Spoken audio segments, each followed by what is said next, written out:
May is National Older Americans Month, so this is a perfect time to talk about unique struggles this demographic faces, including the scary world of finding a job and preparing for the future.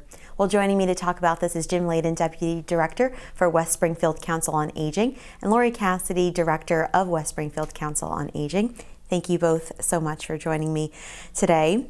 Laurie, we'll start with you. Talk about the struggles that over 50-year-olds face when they're faced with needing to find another job. Exactly. This is a complicated issue because there are many who've been working for a long time and they may have been downsized or their company may have relocated. So being out of a job after you've had a job for a long time can be devastating for many. People who have had a job, who have successfully retired, may be looking to find that perfect part-time job. So this is why we decided to offer this unique 50-plus job fair this month. And we're going to get into details about that because this is the first time I've ever seen an offer like this where those over 50 can go to a job fair. But Jim, I know, and you're younger too, so the younger generation like you and I, we're very adaptable. We're kind of used to, in a couple of years, we may not even be at the same job. We're moving on and we can move back and forth pretty quickly. But older Americans are kind of used to staying at the same company for 20, 30, 40 years. So this must bring a lot of maybe uncertainty in their lives when they're kind of faced with, I need a job. Right. I think the job market and the whole getting a job has completely changed. It's so much different now that an older adult has to do things that they're not accustomed to doing. They have to do online searches. They have to do interviews sometimes now online. No longer are all the jobs on the help wanted in the back of the paper anymore. Right.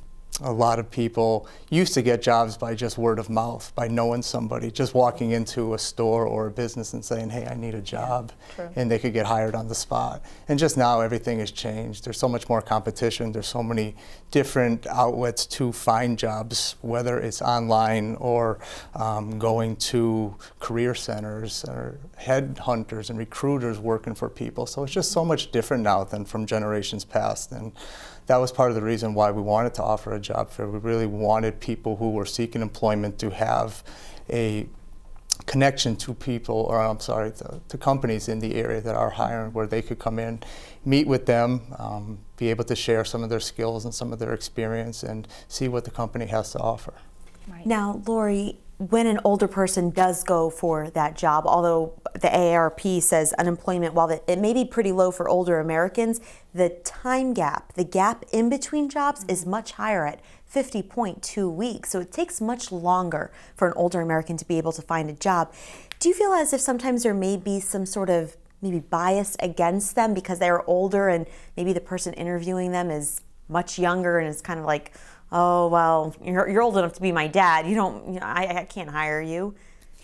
Yes, unfortunately, there's ageism out there. Not saying that every employer is ageist, certainly not, but it's a difficulty. That average 50 weeks is probably a lot longer in reality, especially in our area. So we've got people that come into our center, that come into the computer room and are actively seeking jobs online. There are people who are going on the computers not really even knowing how to use a computer. So this is why prior to our job fair on May 19th, on May 15th, we're going to be offering a workshop on how to prepare for the job fair. And that workshop is going to be given by a lady from Springfield College, Marcia Eagleson. Pardon me, and she'll be working with folks on how to beef up your resume, how to prepare for an interview, how to prepare yourself for an interview, how to dress, how to speak, and how to articulate who you are to a prospective employer. And this is so important because it can put a lot of stress on if there's another person in the household.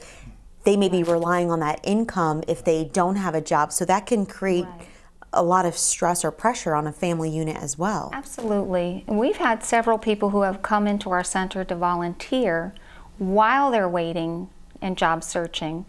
And that extra experience speaks volumes to a prospective employer. So many people are doing that. They're not just doing it at a council on aging, for instance. They may be volunteering at a local library, Boys and Girls Club, giving back to their community while they are job searching, so that they're keeping themselves busy, they're keeping themselves occupied.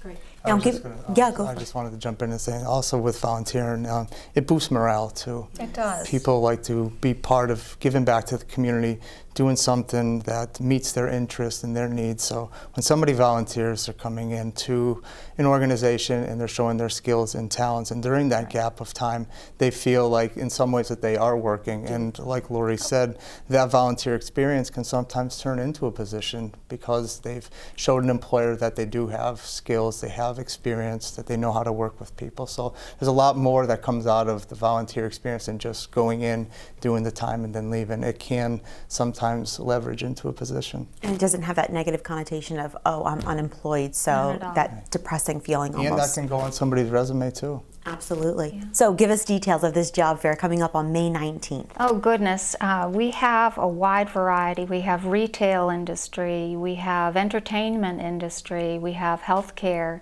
we have automotive, manufacturing, finance.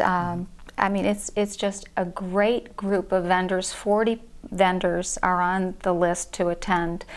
We did not charge any of our vendors for this job fair. What we've asked them to do is to donate a $25 gift card for something that would help someone who is looking for work.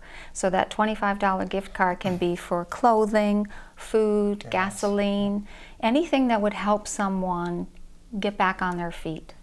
So important, so important. And we couldn't have pulled off this job fair without the help of one really special volunteer, and her name is Barbara Moore, and she came into the center a few months back wanting to volunteer at the senior center.